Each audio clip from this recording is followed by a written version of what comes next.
All right. So I guess that's no. So that we'll just get right into it. So first, before we go into this week's lecture content, we're just going to do a quick recap, some fundamental concepts from the last couple of weeks. So the first thing we're going to look at is loss functions. So we covered this in week 2, I believe. And so Emmy talked about this earlier. So loss functions are essentially just a function that's used in neural networks and machine learning in order to minimize error and essentially find the optimal spot for whatever sort of thing you're predicting. And she covered two loss functions, I believe, in that lecture. So she covered L1 loss or absolute loss, which is essentially just the difference between your predicted value and true value, as well as, and she also covered squared loss, which is also known as L2 loss. And that's essentially um, you take the difference and you square it. And in practice, L2 loss is generally preferred because it penalizes bigger errors a bit better. But if there are massive outliers in a data set, because L2 loss does square the difference, we use L1 loss. And yeah, this is because the square differences make it a bit too big for L2.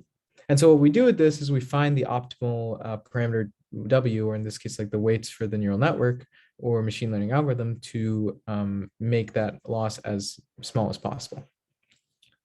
And so, yeah, that is what a loss function is. Not going to stay on this too much because there's been quite a lot about this for the last couple of weeks. So we'll just move on. And another review on optimization is there's just a couple of different methods that we use in order to actually find this minimum parameter that we talked about last slide.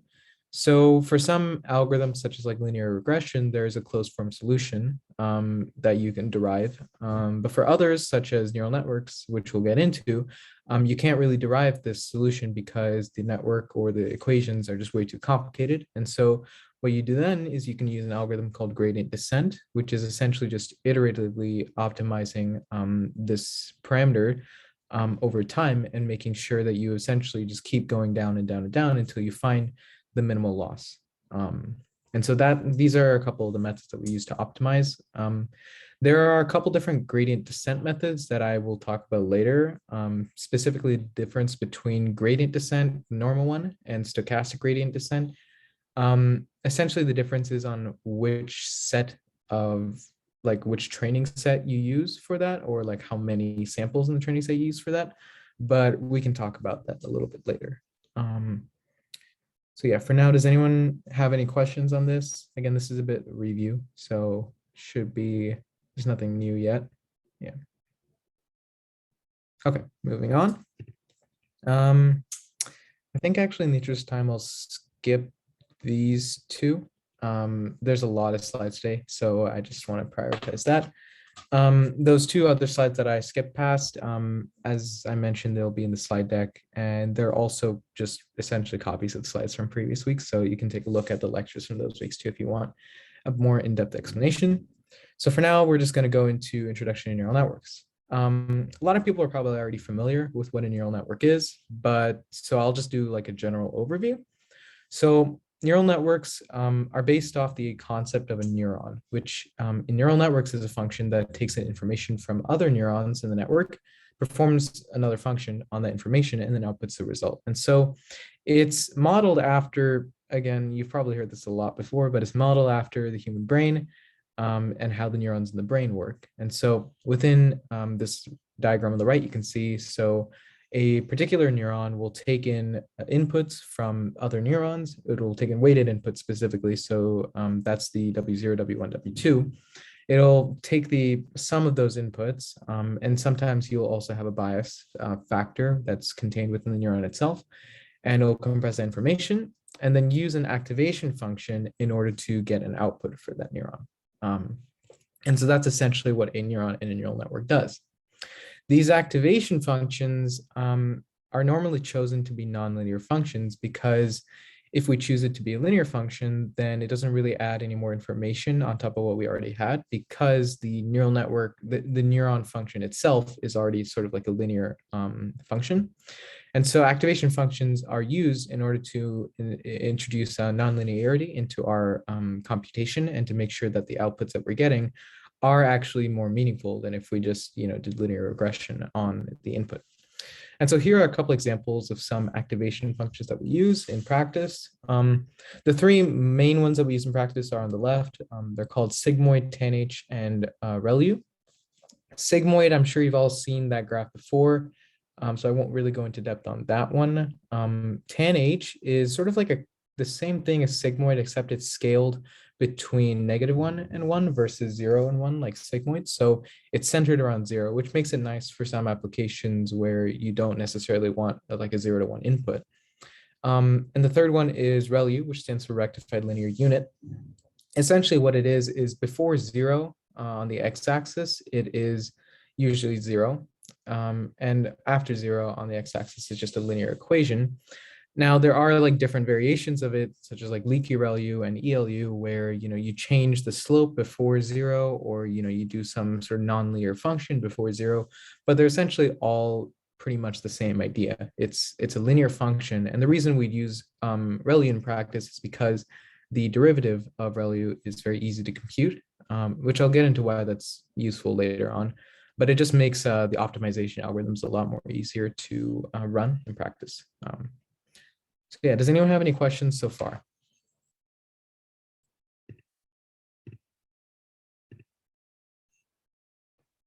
All right, moving on. So a neural network is basically just a ton of neurons connected together in very specific structures. And the way that you model these structures affects what you're actually capable of learning within a particular neural network. So the example I have here is a one-layer hidden layer neural network. So by the way, when I refer to hidden layer, I mean layers that are not the input layer and the output layer, or specifically layers between the input layer and the output layer. So in this case, our input layer is taking in two parameters, weight and height. And our hidden layer is consisting of two neurons that are going to do like a weighted inference based on weight and height, which are the parameters from the input layer, and then use that in our output layer in order to generate a classification for gender. And so this is just a simple example of what a neural network could look like. And so before we can actually train our network after we structure it, we need to define a metric to measure how wrong a particular set of weights is on a given input. If you recall the loss function that we were talking about earlier, that's what we have to have for a neural network as well. We need to know how wrong our neural network is on a current given training sample in order to make sure we can better optimize it. And so we use a lot of different losses, actually, as you can see here within neural networks. We use L1 and L2 loss occasionally on neural networks as well. I'm not going to describe all these losses because they're not all used in practice, but I think one that I should focus on is cross entropy loss, because that is used a lot in categorization and classification tasks. So cross entropy loss is essentially a weighted loss that describes that takes into account how likely it is that you receive a particular input. So if your input is not very likely, then it weights the resulting loss for that input less. So it wants you to, or sorry, no, it weights it more. So if an input isn't very likely, that means that it's more informational. It provides more information to your training algorithm because you haven't seen it as much, meaning you don't know as much what to do with it.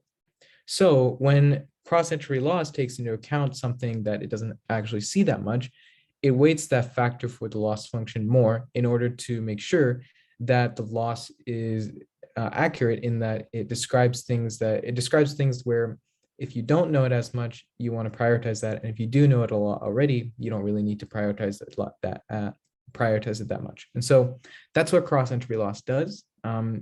If you have any other questions about that, there are a lot of articles online that talk about cross-entropy loss and give detailed visualizations and descriptions of that. It's not as important for the lecture purposes, but it is good to know what cross-entropy loss is and why it's used in practice. So yeah, that is that. Anyone have any questions on that? Okay, moving on.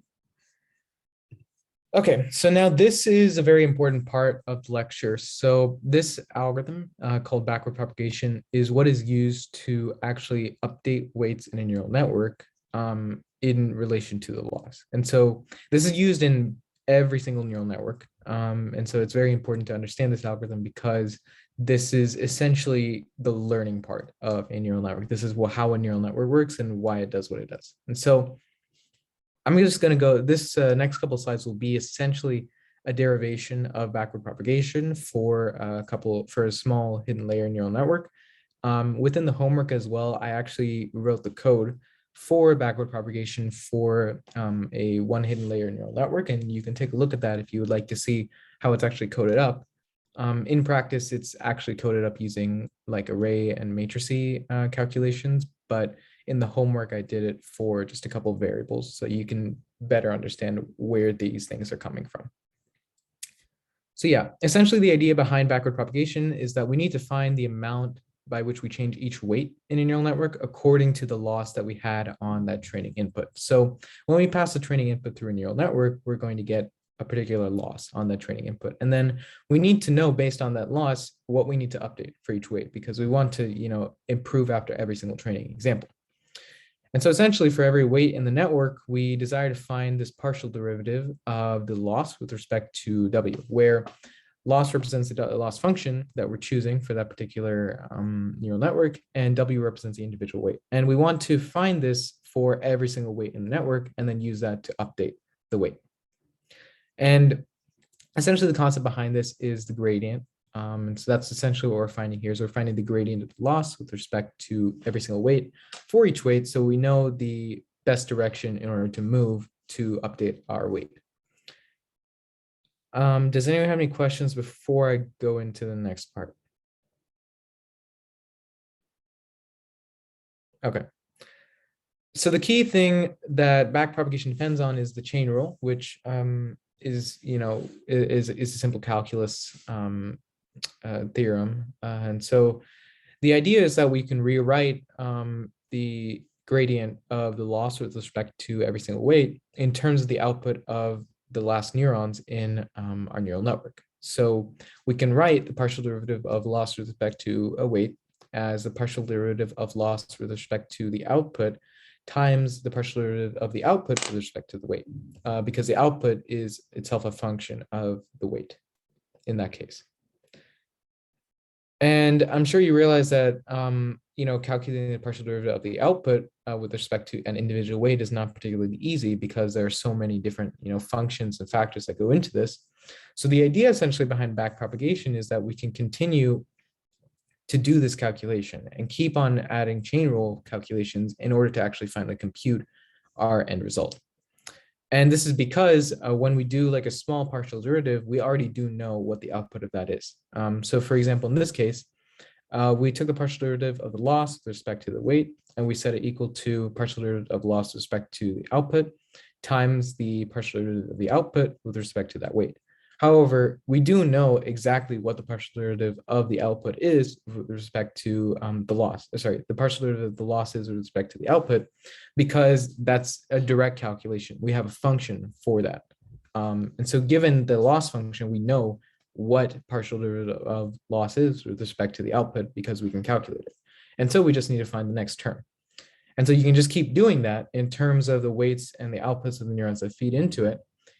And so you can write it in terms of more and more chain rule partial derivatives. And you can essentially just keep doing this further and further and further backward in the neural network until you finally fully calculated how each weight should be updated. And so that is backpropagation. Does that make sense to everyone? If you're still confused, I would suggest taking a look at the code actually for the neural network that is within this week's homework. It has an implementation of backpropagation for a one hidden layer neural network. I think that will clear up quite a bit of issues that you might have with like how exactly this is working. Ariama. Yeah, is this the slide, Ariman? Okay. Do you have a particular question about that? You can just unmute and ask if you have any.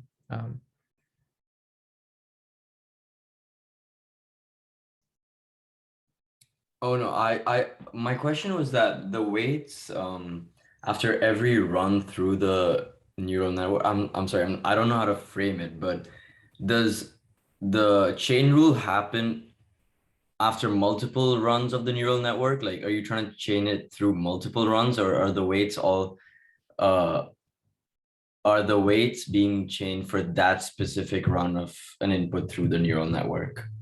Yeah. Actually, I can talk about this in the next slide that I was going to go over. There's a couple different ways you can do it. So the one that's normally used in practice because it's easier to implement is something called stochastic gradient descent. I'm sure you might have heard that term, but essentially it means that after every training example, you do this weight update rule. Okay, yeah. So you pass one training example through the network, and then you do this backpropagation in order to update your weights. There is another algorithm, which is just general gradient descent, where you do it after you pass every single training example through.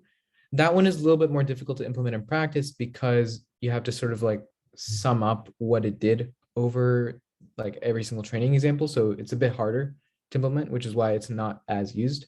Plus, it's also not as efficient as SGD is. But yeah, does that answer your question? Yeah, it does. Thanks. Okay, all right, sounds good. Any other questions on this? All right, I guess we'll move on then. So yeah, as I was saying before, now that we have the partial derivative of the loss with respect to every single weight, we can figure out how much we have to actually update these weights in order to approach our minimum for the loss function. That is just essentially gradient descent. And like I mentioned before, it's specifically stochastic gradient descent where you update it after every single training example. The reason we do that in practice is, like I said, it's more efficient and it actually approaches the minimum a lot faster than gradient descent does because you don't have to wait to see every single training example. You can start optimizing immediately.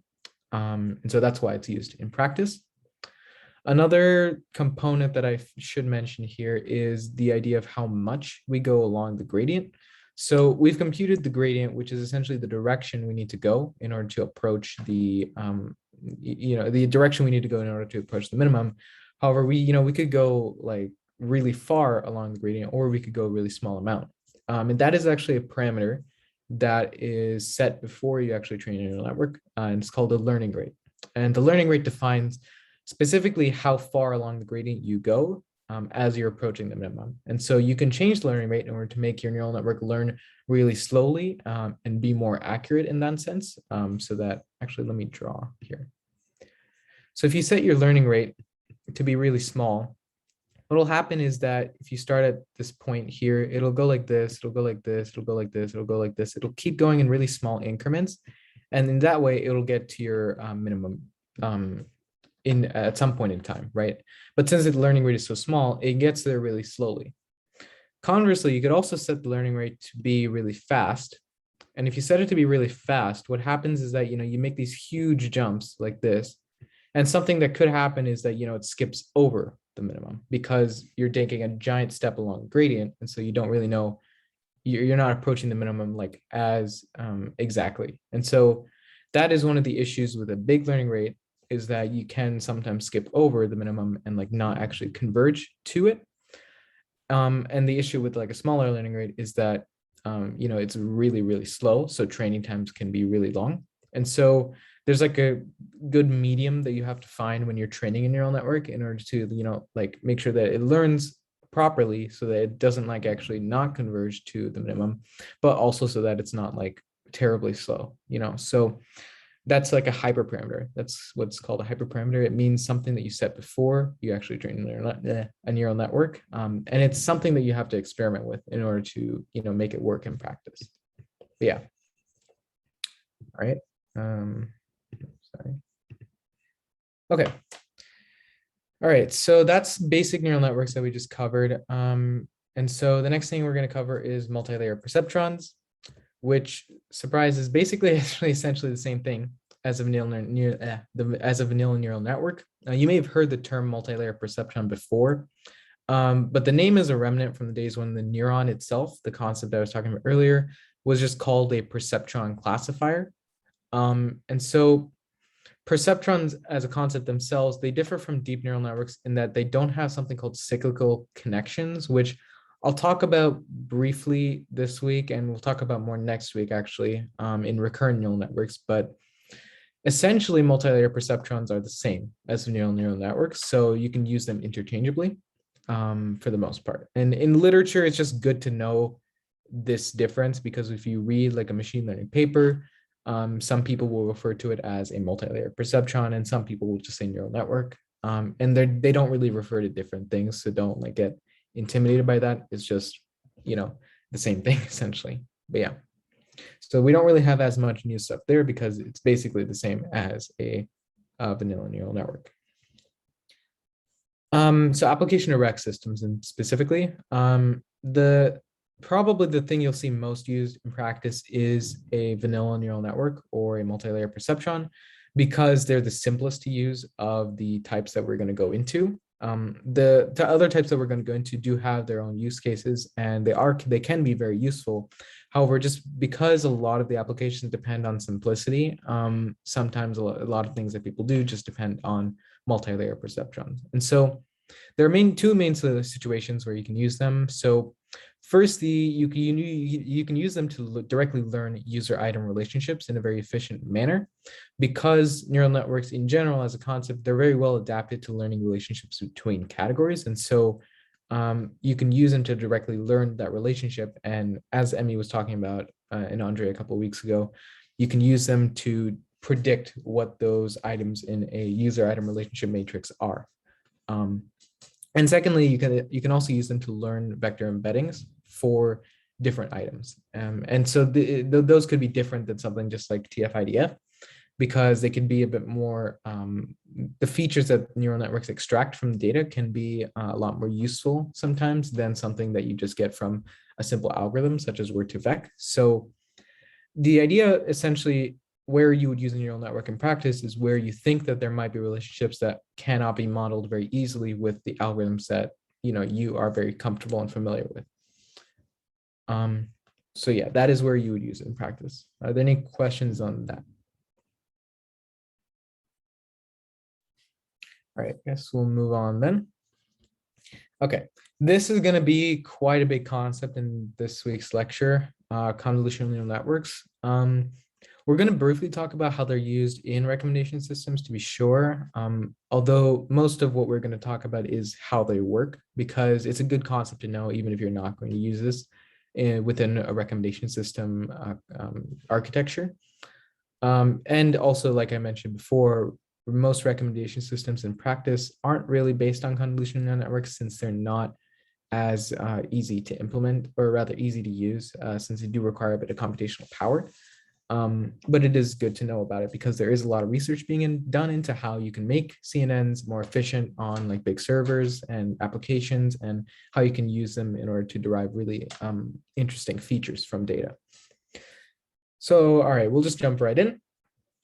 So you might have heard the term before, but I'll just describe it again. So convolutional neural networks, they're neural networks that use a particular mathematical transformation known as a convolution in order to derive information about inputs within a particular field. And so they're inspired by how, again, the human brain interprets information from the eyes. So neurons within the brains can only respond to stimuli from particular parts of the visual field seen by eyes. So an individual neuron within your brain doesn't look at everything the eye sees. It'll look at a certain part of it and then use that information along with other neurons in order to process and tell your brain, what am I looking at? And so the collection of all these neurons is what allows our brain to process, our full vision. And so convolutional neural networks in practice are used to process data that deals with spatial or temporal relationships. So things that cannot be really modeled within like a simple 1D framework. That is what convolutional neural networks tend to be used for, specifically computer vision. And so one of the main ideas behind the convolutional neural network is that when you look at data, you can derive features within layers as you go through, a neural network. And so the idea is that you start off with raw data, and then at the very beginning, you're looking at low-level features. So for example, in this case, we have our raw data is a picture of a face. Our low-level features can be things as simple as like circles or colors or lines. And then as we go further in the network, the idea is that as you overlap more neurons within a CNN and you do more convolutional operations, the idea is that you develop more advanced features. So in this case, our mid-level features are things such as this is an eye, this seems like a nose, this seems like a mouth, and then so on and so on. And you get to more high-level features such as this is a face. So you start off simple and you grow into really complicated features. And that's the idea behind a CNN, is that layering convolution operations on a particular input will allow you to derive more high-level features. So yeah, and in practice, what CNNs are used for is to derive features that end up being passed through a multi-layer perceptron, or in CNN literature, it's often called a fully connected network, because every single neuron within that is connected to every single other neuron within the next layer. That's why it's called fully connected. Because CNNs can't directly do classification, because they do inputs based on a 2D basis. So the idea is that you use convolutional neural networks and convolution operations in order to learn more advanced features than you would normally, and then use that in some sort of classification algorithm. Sorry, I see there's a question. Yeah, so CNNs are mostly used for computer vision, Giovanni. There is an example I wrote in the homework this week that shows how it can be used for an example that's not computer vision. It's used in the homework for classifying the, I forget what it was, but it was using the movie data set. So it's not on a computer vision task. And they don't have to necessarily be used for computer vision tasks, but because of the way they process data, they're most often used for computer vision because it tends to be spatial and 2D. All right, so I think we'll just move on there. So we're going to spend a bit of time on this slide because there's a lot of things to go over, because it's the main part of a convolutional neural network. So the main part of a CNN is the convolution operation. So the convolution is the process of taking a kernel, which the best way to think about it is just a matrix of values. It doesn't have to necessarily be 0 or 1, but it's just a small matrix of values that's used to extract features. And I'll give an example of what this kernel can be. But in general, the idea is that you're trying to learn what kernels can best be put on your image in order to derive better and better features. And so you want your CNN to learn what these filters can be. And the idea is that the convolution takes this kernel and slides it over the original input, multiplying it every step element-wise and condensing it into a final output. And so features that you can use within a convolution operation are things such as kernel size, stride, and padding. And I'll describe what those are right now, actually. So I think this graphic helps quite a bit, at least it helped for me quite a bit to see what's going on.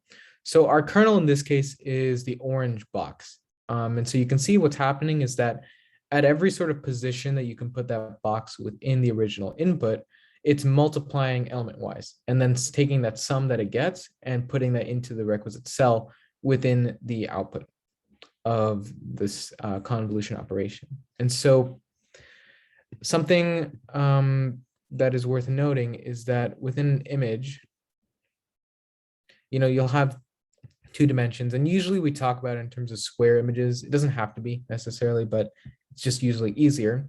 So the idea is that you're taking, like, for example, in this case, a 3x3 sort of filter, and just running it along everywhere you can within the neural network.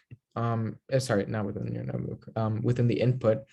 And as you're doing that, you're taking a matrix by times a matrix, right? And that will result in a number. I'm sorry, not a number. Like, as in, you're taking a matrix and you're multiplying it element-wise. So you're not doing a matrix multiplication necessarily, but what you're doing is you're taking every single element in one matrix, multiplying it by the corresponding elements in the other matrix, and then summing those up. I'm sorry, there's a question. Yeah, so a convolve feature is basically like a lower resolution version. Yeah, exactly, Giovanni. Although, yeah, Nancy, just 1 second. Yeah, sorry. Although convolutions don't necessarily always result in lower resolution features, because you can actually go up depending upon the filters that you're using, or you can stay at the same amount. but in general, yeah, they go to lower resolution versions. And the idea is that you're trying to find filters within the original image.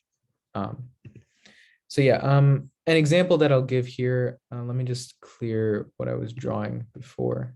All right, so if we take a look, let's say our kernel is, how about the kernel that's used in this case? So the kernel is 111 0, oh no, sorry, it's 101 010 101.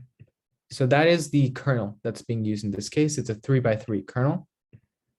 So for example, if we're gonna do the first operation, so the very corner operation, so this one in our matrix, that matrix is 111 011 001. And so the idea is, so I take this first element here, it's row 1, column 1, multiplied by row 1, column 1, I get 1. Take this one, row 1, column 2, multiplied by row 1, column 2, and the second one, I get 0. Row 1, column 3, by time row 1, column 3. And as you do that, you'll see that, I'll just write it out, the full thing, so everyone can see it. You'll see that, and then you sum all these operations, actually. So you get 4 total. So that is a convolution operation. So it's not a matrix multiplication per se, but it is a sort of like feature, you're taking one matrix and you're using another kernel to get a feature off of that. Yeah, does that make sense to everyone? Yeah, we don't do element-wise multiplication. Sorry, Weiji or Jenny? Sorry, okay, Jenny. We don't do we don't do matrix multiplication because matrix multiplication tends to be very complex in practice, and because matrix multiplying doesn't actually give us information about the first matrix that we're doing. So if I took this second matrix here and I multiplied it by a part of the first one, I'll be getting a new matrix, and that matrix doesn't represent features necessarily within the first matrix. It represents a factor from the second matrix. And so that's why we don't do matrix-wise multiplication. We do element-wise because it allows us to derive certain features. Ithia, what are the factors that determine kernel? Actually, if you wouldn't mind, I can explain this in the next slide. Yeah, I'll explain this quickly and then I'll come back. So here's an example of a particular kernel that you can use. So the kernel in this case, you can see it on the right here, is, I'll draw out the matrix here. It is actually, this is a handmade kernel that identifies vertical lines in an image. So it is consisting of 0, 0, 0, 1, 1, 1, 0, 0, 0. So this is our kernel. It's a size 3x3 kernel. And the idea is that when I pass it along an input image, it detects vertical lines. Because, for example, if in my input image, I had something like, you know, this 1, 1, 1, 0, 0, 0 that I was passing this over, the idea is that if I did the convolution operation between my kernel and this part of the input image, the idea is that, well, it's not going to detect this horizontal line in my input image, correct? It's only going to result, it's going to say that there's not really a vertical line in this image, because the output of this would be 1. But in the case of something where, you know, there is a vertical line, like if I change these two elements to 1, the output in that case becomes 3. And so you know that there's a vertical line there. And so this is an example of a handmade feature that is specifically designed to look at vertical lines. And here you can see the actual like output of what it detects. So the input image is this 28 by 28 image from MNIST of 4. And if you convolve it with this 3x3 vertical line detection feature, you end up getting this image on the bottom. And you can see that essentially the vertical lines within the image are highlighted, you know, more brightly than the rest of the image. And so it's a vertical line detector. So that is an example of what a kernel can be. However, the idea behind CNNs, which I'll get into later, a little bit later, is that you want to learn what kernels are best used, are best for your particular input. And so you want to learn what possible features you need in order to actually get a reasonable output. And so you want to learn essentially what those kernels are. That's what a CNN is learning. It's learning what the feature it is it wants to select for. All right. In the interest of time, I'm just going to briefly go into stride and padding. So in my example case here, you see that the input is 5 by 5, and the kernel is 3 by 3, right? And you'll notice that if I pass a 3 by 3 kernel over a 5 by 5 image, there's not really like a space for error, right? Like it's because they're both odd in this case, I'm able to pass it over evenly without any issues. However, if my input image was size 4 by 4, the issue then would be that if I pass sorry, not 4 by 4, that would be fine too.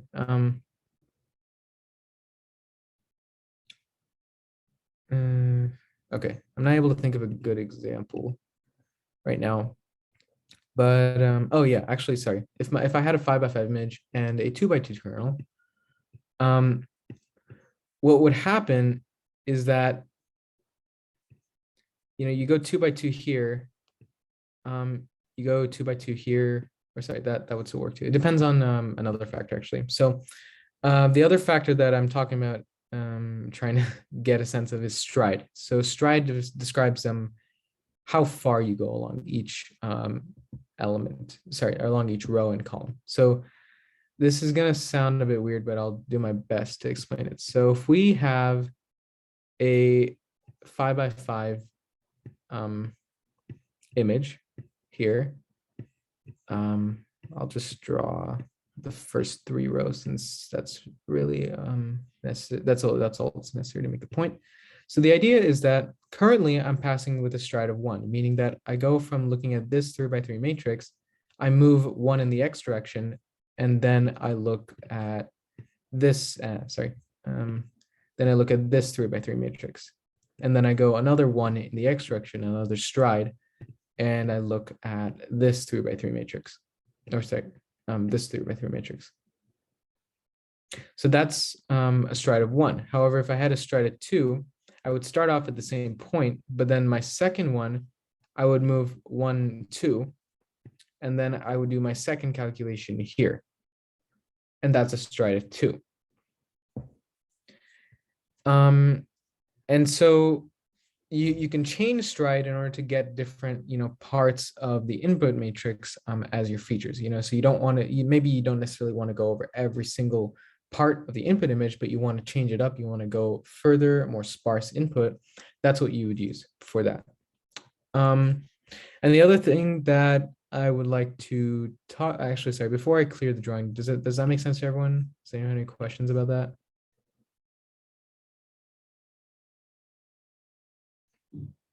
Okay. Yeah, I'm just gonna keep going then. The next thing is padding. And so sometimes what will happen is that the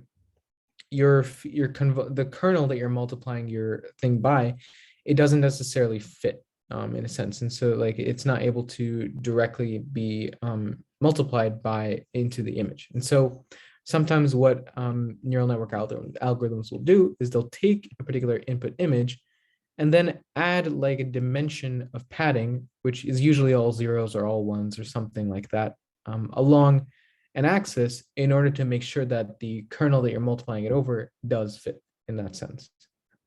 So for example, if I had a 7 by 7 kernel and I was still wanting to use it upon this 5 by 5 image, what I could do is I could add a padding. I could add a dimension here, add a dimension here, as well as here and here, in order to make sure that my image is big enough and has enough things for my actual kernel. It also can depend on how exactly you choose to multiply your kernel. So for example, right now, what you're seeing in the animation is that it's choosing to multiply and put the center kind of the thing as the result, as in not the center, but like it's choosing to use like this particular value within the output. But I could also do something where I wanted to do this part and then use like this second portion of it, and then do this part, and then do this part, and so on. And the idea is that using padding, you can change the ways the actual, the kernel is used upon the input by adding dimensions upon other sides in order to make sure that things fit where you want them to. And so in practice, padding generally is just handled for you by whatever framework you're using. Sorry, with the input values in the additional. Yeah, they can be 0. A lot of times they are 0. Sometimes people do 1, and sometimes people do things like the mean of whatever input image they're doing. It just depends upon the actual functionality you're creating that CNN for. So the short answer is that it depends, but for the most part, yeah, it's 0 usually. But yeah. All right, I think we spent quite a while on this slide, so I'm gonna move on. I think, yeah, we've covered it pretty well here. If you do want, there's a good article that I can post as a follow-up to the note that I think explains convolutions quite well. And so I'll do that after the lecture.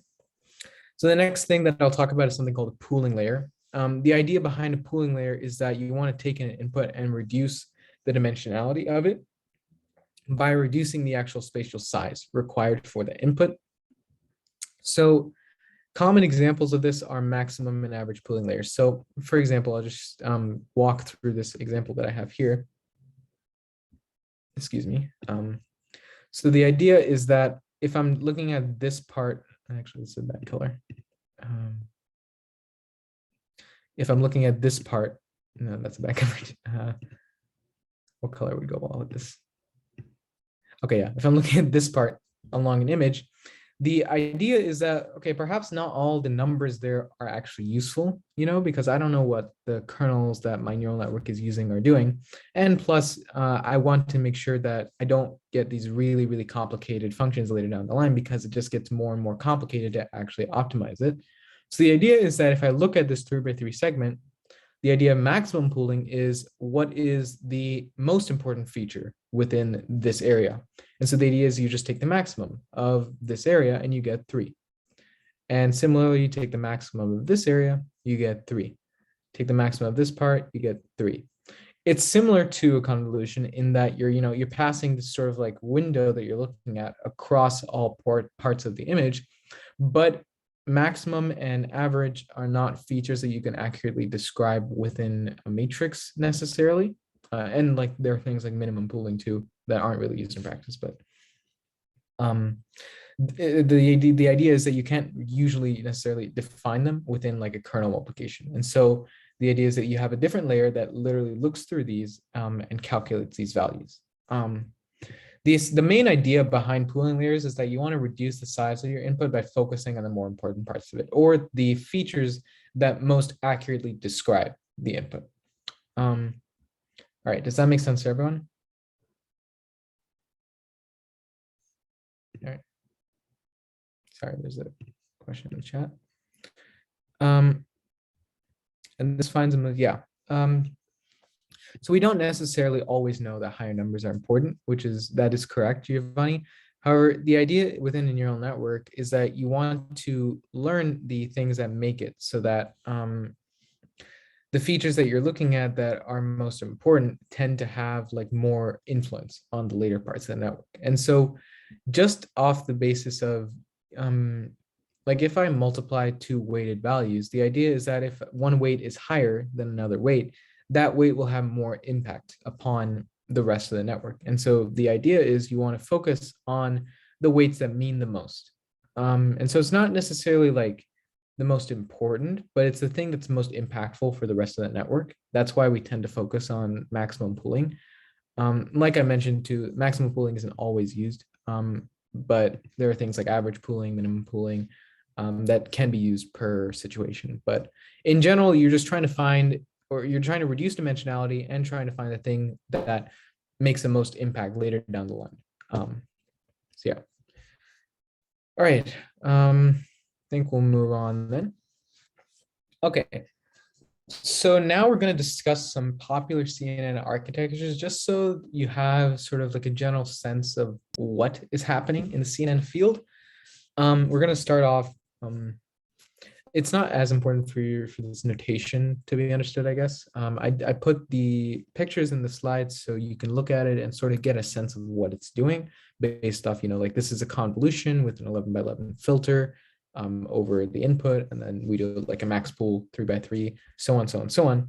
But you don't like the details are specifically not as important to understand. But yeah, so AlexNet is one of the most cited CNN papers that you will see in modern literature. The reason for that is because it's not the first per se neural network that was really good at image recognition tasks. Sorry, by the way, I should mention all the networks I'm talking about so far in the future, in the next couple slides, they were judged on the ImageNet recognition task, which is a task that essentially was a competition on what neural networks could best recognize this object within an image. And it's a massive competition. You can look it up to the original competition paper and everything. But this was one of the first networks that performed quite well on ImageNet. And the thing that this network did that other networks didn't do was, first of all, it used ReLU. So that loss function I was talking about earlier, the one that looks like, the one that looks like, the one that looks like this on an x-axis, where the idea is that, sorry, I do this wrong, but the idea is that before 0, it's like 0, and after 0, it's like a linear function. So ReLU is used in this network in like a big way for one of the first times. And another thing that this network does is it introduces something called dropout, which is you'll see this often in papers that you read because it was a type of regularization that allowed neural networks to become a lot deeper. And so nowadays you'll see modern neural networks like GPT-3, like Inception, that are just simply massive. And the reason for that is because of things like dropout, which AlexNet introduced. And so let me go into what dropout is before I go any further. Dropout is the idea of trying to make sure that all the features that you're looking at within a neural network are meaningful. And so something that often happens when you're training a neural network is that you'll get features that really don't have an impact upon the later parts of the neural network. And this is kind of similar to what I was talking about with impact earlier on with Giovanni. So for example, in this network, say I have this network with a weight of 100, this line, sorry, this one here, with a weight of 100. And then these ones have weights of 1, 1, 1, 1, 1. So clearly in this neural network, this neuron over here is basically the thing driving the actual classification, but we have these parameters still here. We're still dedicating compute resources to those. We're still, using time to have these parameters that really don't make much of an impact in the end. And so the idea with dropout, before I go into dropout, the idea with regularization techniques in general is that you want to make sure that every single neuron in your network is giving a meaningful output. And so like instead of 100, 1, 1, 1, 1, 1, you're doing something more like 20, 20 for all 5 of them, where they each have a meaningful impact on the end result. The idea with dropout is that when you're training a neural network, what you can do is you can randomly choose neurons to just straight up remove from that particular training process for that input. So for one training example, say I remove this neuron, these 3, and then these 2. The idea is that I can optimize my weights based on that particular network at that particular time. And then the next training example I look at, I can choose a different random set of neurons to just completely remove from my network and then keep going like that. And the idea with that is that if you just randomly remove neurons from your network, you make sure that each neuron essentially doesn't have any idea of whether it's actually going to be used in the computation. So the network overall makes sure that every single neuron that it has can be useful. And so the idea is that like, if I say I had a network where one neuron was performing 100 had like weight 100 in the end output, and all these had 1, the idea is that if in one particular dropout iteration I randomly remove this, the network is going to have an absolutely horrible classification. And the idea is that it will optimize in order to make sure that it can actually classify with the rest of the weights that it has. Does that make sense to everyone? This is a concept. How do you mathematically? Yeah. So Ariane, the idea is that when I output something from the neuron, it'll have like a value that can be more than things in these other networks. And sorry, not the value. I mean that when you're learning a neural network, what you're learning is the weights. Sorry. What you're learning is the associated weights for each of these, lines. You're learning what values you're multiplying by in order to get the end result that you desire. That's what you're learning. You're learning the weightage of each of these parameters, essentially. And so the idea behind dropout is that you want to make sure that all these weights, that one of these weights doesn't become massive compared to another one, that all of them contribute pretty equally. Yeah, okay. All right, so I think we'll move on then. Yeah, in the interest of time. Actually, no, I think we're fine on time, but dropout is a concept that's used a lot in modern neural networks, so it's good to know. And if you do have questions, you can ask me on Piazza or Google it later on. But yeah, so that's, sorry, there's another question. At what frequency? Yeah, that's a good question, actually. So, is it every iteration? Yeah, I should probably describe this a bit more in depth. So the idea is that, say I have training samples 1 through 10. The idea is that I apply a different variation of dropout every iteration. So on iteration 1, dropout randomly selects different neurons within each layer to remove. So for example, say in iteration 1, it removes this neuron, these three, these two, so on, right? That's iteration 1. And then iteration 1, you optimize specifically for that. However, in iteration 2, since it's random, in iteration 2, since it's random, it might not necessarily select these particular neurons. So I'll use this left diagram to just choose my neurons so that it doesn't get confused with the one on the right. But the idea is that, like, say in iteration 2, I could say choose this one, this one, this one, this one, this one, this one, this one to remove, right? And so those are different neurons. And so in that training example, it'll optimize for that one. And so you apply dropout on every single training example that you see within an iteration. And then you apply it throughout every iteration like that. The idea is that essentially by making sure the network is kind of sparse, you'll end up getting a better meaningful weights for each neuron. Does that make sense, Sebastian? All right, sounds good. Yeah, and one thing I should also mention is that in practice, the dropout rate that is used, i.e. like the amount of neurons in each layer that is, or rather the probability that a particular neuron will be removed in one training sample is 1/2. The reason for it has to do with the actual derivation of dropout, which I won't get into, but it's essentially the value that optimizes this particular expression, p times 1 minus p.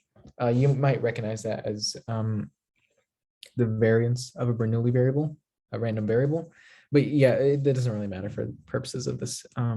Essentially the idea is that you maximize this value with p equals 1/2. And so that's the value that tends to be used in practice. All right, so I think we'll move on then. So the next architecture we'll talk about is VGG16. This came out in 2014, and the thing that VGG16 did that other networks didn't really do before is that it made a lot more nested modules. So for example, you can notice in AlexNet that there's like a pretty linear progression other than this like one part in the network over here. But what VGG did is it kind of modularized different components of the network. So it took this particular, conv 3x3, conv 3x3, max pool module, did that twice, and then this other second module did that 3 times. And so it introduced more of the concept of modularization in neural networks, and it performed better than AlexNet did on ImageNet. I don't remember if it was like a significant improvement, but that's essentially the contribution that VGG gave. How much time? Okay, yeah.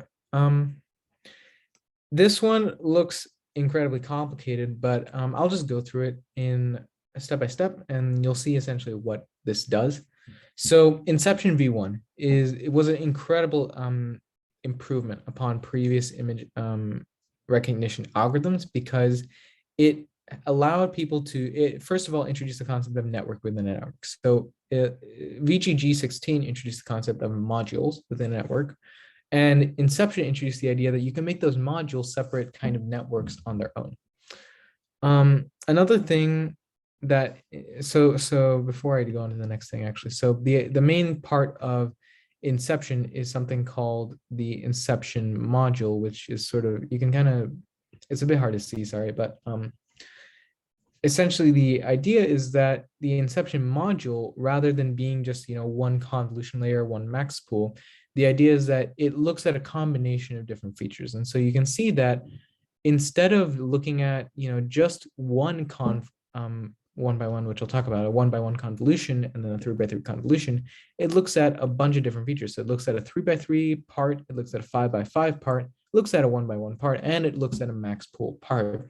And then it sort of concatenates that all into one sort of feature vector. And so the idea is that if you're looking at an image, you don't necessarily want to only look at, like, a 5x5 segment at every single portion that you're looking at that image, right? You want to look at both bigger and smaller features at the same point in time. And so that's what Inception, the big key concept of Inception, was doing. Another thing that Inception did was it introduced the concept of an auxiliary network that isn't actually used in the inference step. So something that happens a lot when you deal with very deep neural networks is that as you go along, your features become less and less meaningful, as in they become more and more esoteric, and they become less easy to interpret. So for example, your very low features are going to be things like, this is a vertical line, this is a horizontal line, this is like a curve, this is this particular dot, or something like that. But then towards the end, it's not going to be clear what exactly the network is using as a feature. This is a concept that a lot of people talk about just in modern literature, in terms of, like, we don't know what neural networks are doing. And that's because we don't know what features toward the deeper end of neural networks actually mean in that sense. And so the thing that Inception did to sort of solve this is that it created these auxiliary networks that are based off of lower features. So you can see how this network here, it takes this input after this second Inception module, and then it does, some processing with it. And the idea is that at training time, you want to optimize how useful all three of these are. And so the idea is that, this auxiliary network will look at some lower level features. This second auxiliary network will look at middle level features, and this one will look at high level features. And the idea is that at training time, when you're optimizing using gradient descent, it'll make sure that all of those features are meaningful and are used. But at inference time, these networks aren't actually used. And so the end classification ends up just being the result of this final output feature, the final output network here. And so the idea is that these auxiliary networks are not used in prediction, but they are used in training to make sure that the network prioritizes lower level features and makes sure that every feature that it's using can be interpreted and is meaningful. And so it makes sure that features down the line are not, like, really, really out there and not really esoteric. Yeah, does that make sense?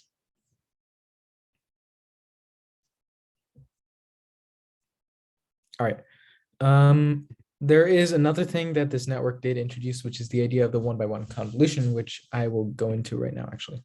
And so on the quiz this week, there's actually 2 questions on convolution dimensionality, which, so I'll go into one example right now, just so that you guys know how to do that. So, and it'll help get more intuition on how exactly a neural network works. So consider a 256 by 256 by 512 input. So I'll just draw that quickly. So sorry, there's not much space on the screen here, so I don't know if you can see this, but this dimension is 256. So is this one. And then it goes, deep for 512. So it is a 256 by 256 by 512 input. And so if I create a convolutional layer on this input, the idea is that, I'm sorry, Why is the input three-dimensional? Yeah. So the idea is based off the fact that when you're, encoding a regular 2D image, you have, say, like your image of size 256 by 256. It's encoded, right, like a color image. It's encoded in RGB, or three channels, right? Three different areas. So when you actually store this image, it has three dimensions. So that's why it's three-dimensional. The idea, though, is that you want to create as many filters as possible in order to process different parts of your input. So does that make sense, Jenny? Okay, right.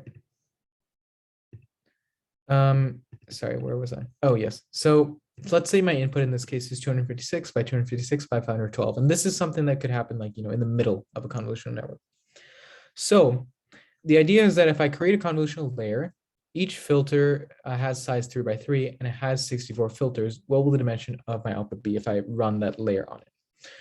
So the idea is that I am going to create a filter of size 3 by 3. So this filter is size 3 by 3, right?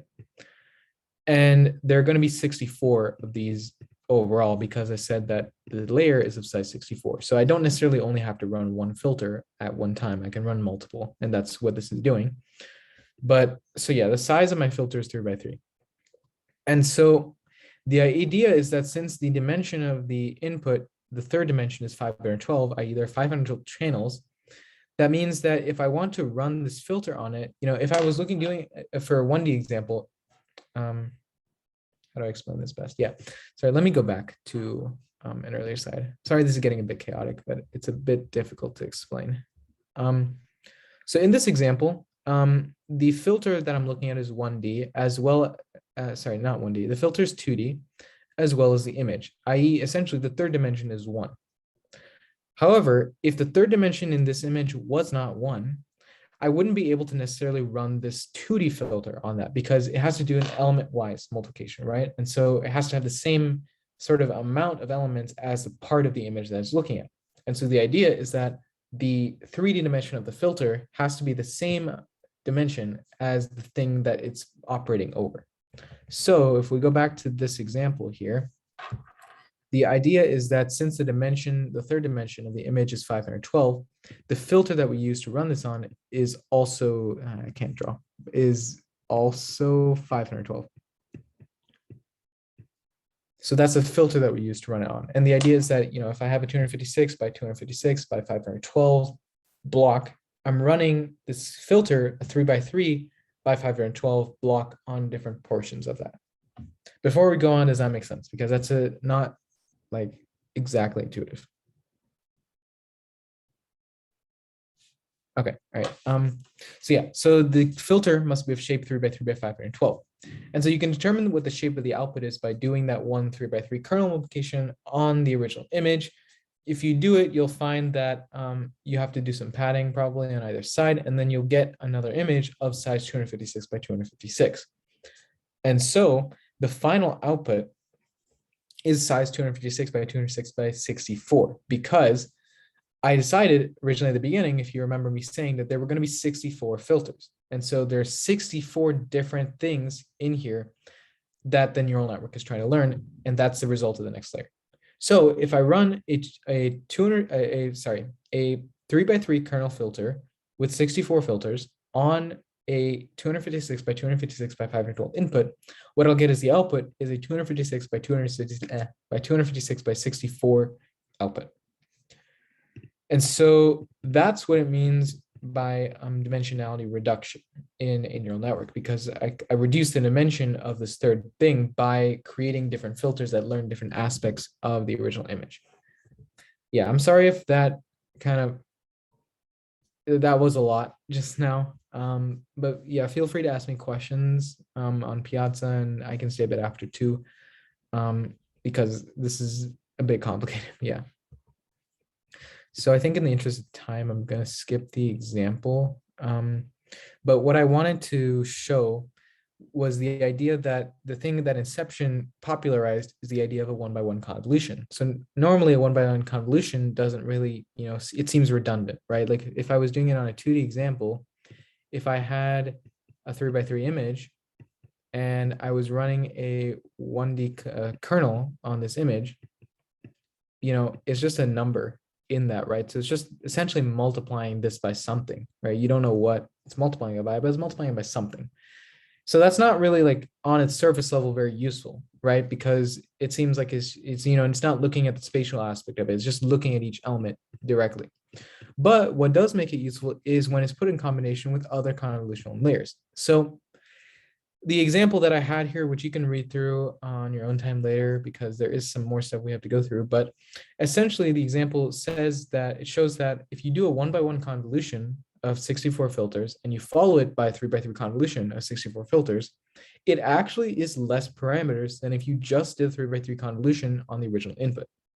And so the idea is that if you put a one-by-one convolution before something like a 3x3 convolution, you can reduce the number of parameters you need to train your neural network and so make it faster. So if we go back to Inception, actually, you can see in this bottom part, you can notice that there is a conv 1x1 followed by conv 5x5, conv 1x1 followed by conv 3x3. And the reason that's there is because it reduces the parameters that's required. So if you just put a conv 3x3, it would require a lot more parameters than if you did conv 1x1 and then multiply by conv 3x3. Plus, with the added addition that a conv 1x1 also adds its own information. So you're getting more information for less parameters. So that's why people do that. Arvind will cover ResNets next week, so I'm just going to skip that for now. But so, yeah, sorry, this kind of went a bit longer than I expected, but yeah, I'll skip that for now. So CNNs are the most popular deep learning recommending method that you'll probably see in most practical uses. And even though recommendation systems aren't necessarily computer vision, there are still a variety of methods to apply them. So for example, they can be used to extract information from things that traditional multi-layer perceptrons really can't. So you can extract features about like a user item relationship specifically from a user review of that item or something like something that's not like statistically just like a number or a describable statistic, something that like could be text-based or things like that.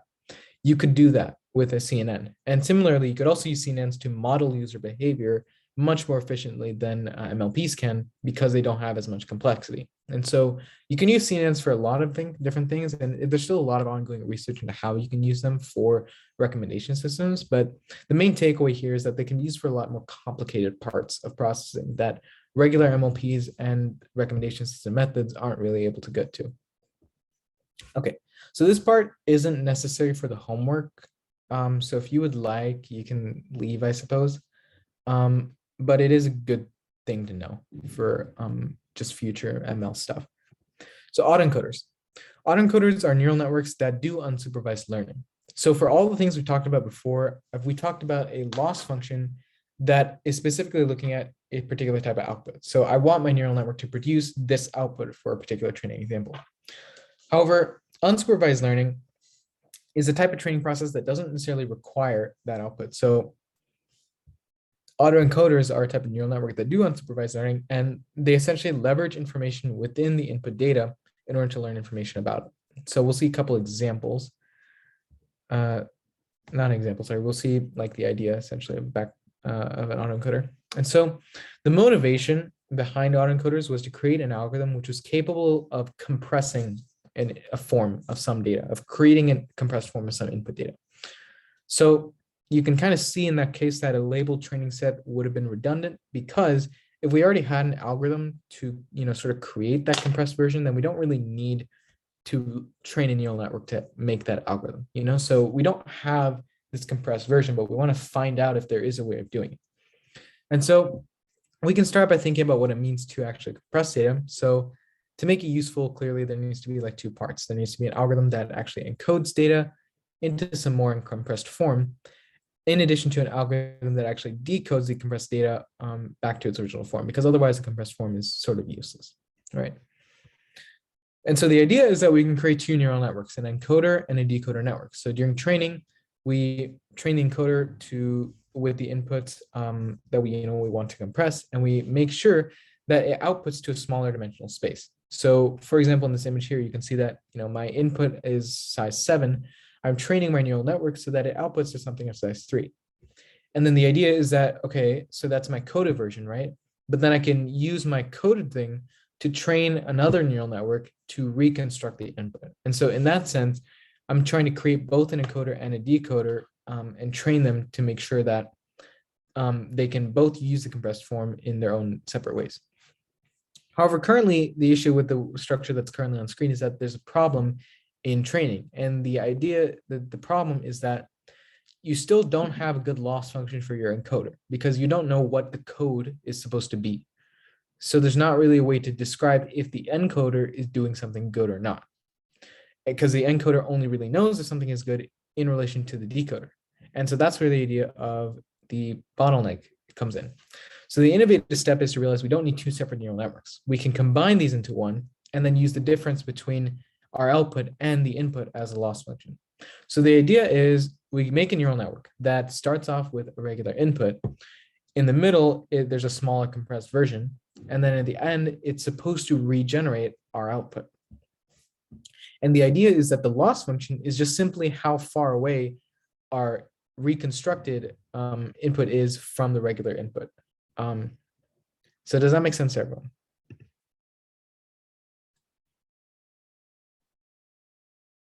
All right, so that's an autoencoder.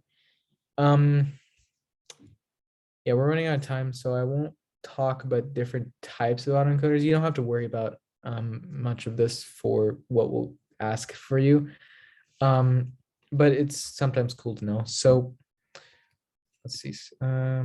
I think this one is probably better. Yeah. So one cool thing that you can use denoising autoencoders for is denoising. So for example, if I had an input image, the idea is that, so I can add noise to the input image, feed this input into an autoencoder. And the idea is that the autoencoder will find a way to choose the most relevant information from that image, i.e. try and remove the noise, and then reconstruct the original image. And we can train this by measuring how close our output is to the original image. And so this is a common example of what autoencoders are used for in practice. Similarly, another thing that you may have heard before is something called a variational autoencoder. The idea behind a variational autoencoder is that regular autoencoders tend to make very specific instances work very well. So they tend to use things like, okay, this guy has a smile that's rated 99 out of 100 for some reason, and then so on, so on, so on, right? And so they find ways to convert these statistics exactly into a good output. But they're not very robust to things that are nearby that output. So for example, if I had smile 0.98, sometimes what regular autoencoders would do is they would create a completely different output for that. They would create maybe this guy facing backwards or something, And so the idea is behind variational autoencoders is that instead of inputting a value, you would want to input the statistics behind a distribution. And so you can randomly select from that distribution. And then in that sense, get a better an autoencoder where things that represent each other more closely within the encoding stage do also reflect in the decoding stage. So the idea is that things that are more similar when you pass them into the network, they'll have compressed forms that are also very similar. And the decoder will reflect that. Does that make sense to everyone? Sorry, I know we're almost done, but okay, all right, moving on. So this is I didn't even go over one of the slides that I had, but this is the very, very top level of what autoencoders are capable of. So even within rec systems, they can be very useful. The most simple application that you'll probably see is just to reduce dimensionality present within the system. And so the idea with that is that if I have a bunch of data about a user, I can use an autoencoder to maybe get a more compressed form of it that I can then use within some other algorithm.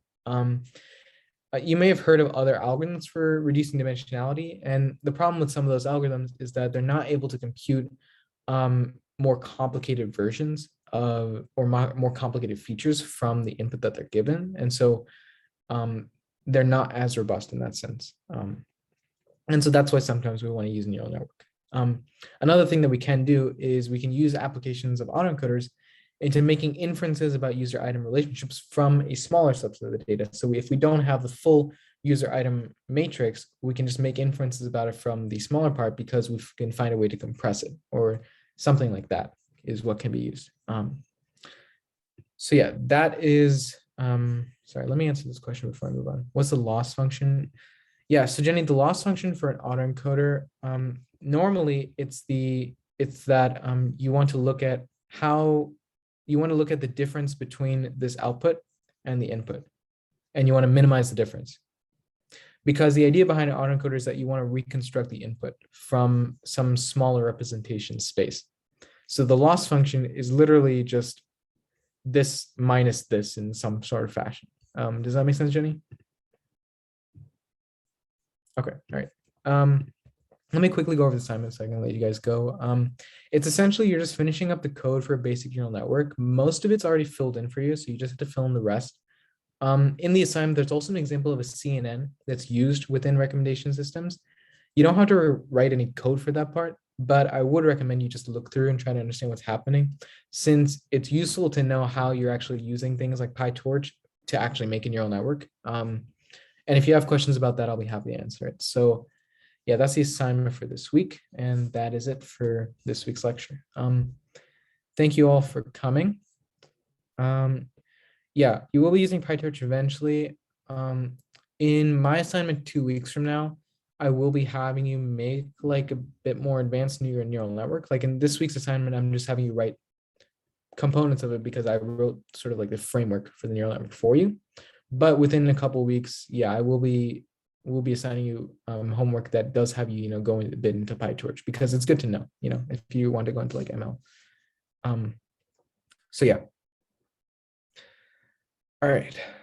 If anyone has any questions, feel free to ask them now. Hi, I had a quick question. Actually, I was hoping that you could go over the convolution dimensionality example one more time. Sure, yeah. Okay, cool. Yeah, just 1 second. So yeah, Giovanni, it should be up. There's a note on Piazza with this week's homework. Let me know if it doesn't work and I'll check it, but I think it should work. So yeah, sorry. I went very quickly through this example, so I apologize for that. But so the idea is that, sorry. Oh, no. Okay, all right.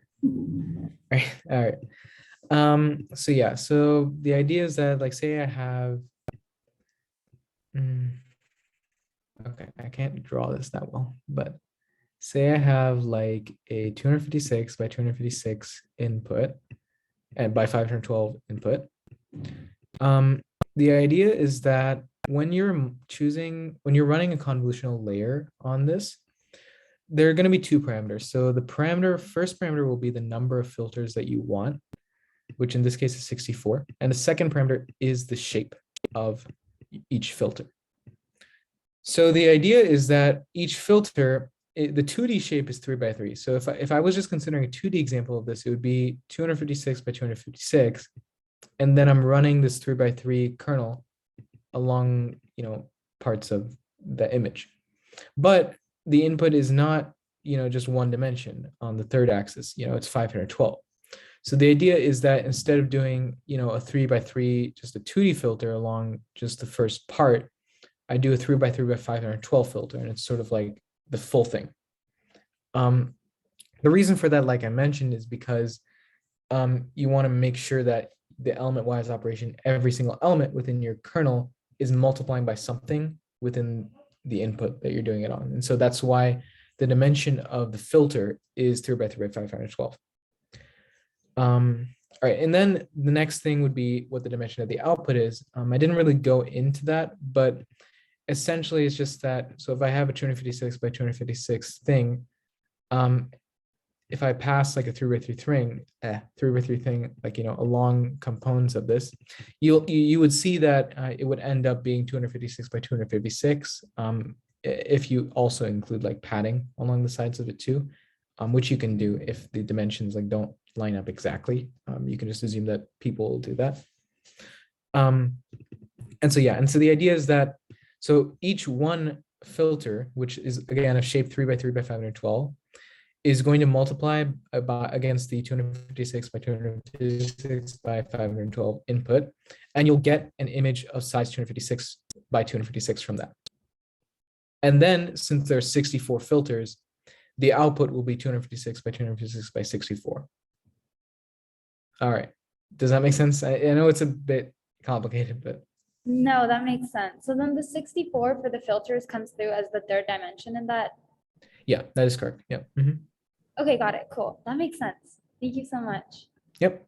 All right. And yeah, if you have any more questions, just feel free to ask me. Yep, I'll try and be responsive. Yeah. All right. Thank you so much. Yep. Does anyone else have any more questions?